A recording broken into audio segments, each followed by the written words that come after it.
పెద్దపల్లి జిల్లా సుల్తానాబాద్ మండలంలోని కదంబాపూర్ గ్రామంలో స్వచ్ఛ శుక్రవార కార్యక్రమం నిర్వహించిన కాంగ్రెస్ నాయకులు గోస్కుల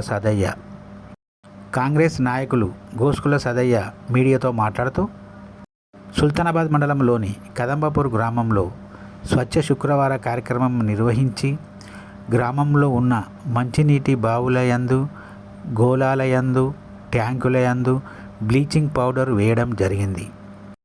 ప్రజలకు ఎలాంటి వ్యాధులు రాకుండా ముందస్తుగా ఇట్టి చర్యలు తీసుకున్నామని, ప్రతి శుక్రవారం స్వచ్ఛ శుక్రవారం నిర్వహిస్తానని, గ్రామంలో డ్రైనేజీలు ఇతరత్ర కార్యక్రమాలు నిర్వహిస్తానని, అలాగే ఇంటి యజమానులు అందరూ ఇంటి పరిసరాల ప్రాంతాలను శుభ్రంగా ఉంచుకోవాలని, ఎలాంటి వ్యాధులు రాకుండా చూసుకోవాలని, తడి చెత్త పొడి చెత్త వేరు వేయాలని గ్రామంలో ఉన్న ఇంటి యజమానులకు అందరికీ అవగాహన కల్పించామని, ప్రతి ఒక్కరూ స్వచ్ఛత తప్పక పాటించాలని అన్నారు కాంగ్రెస్ నాయకులు గోస్కుల సదయ్య.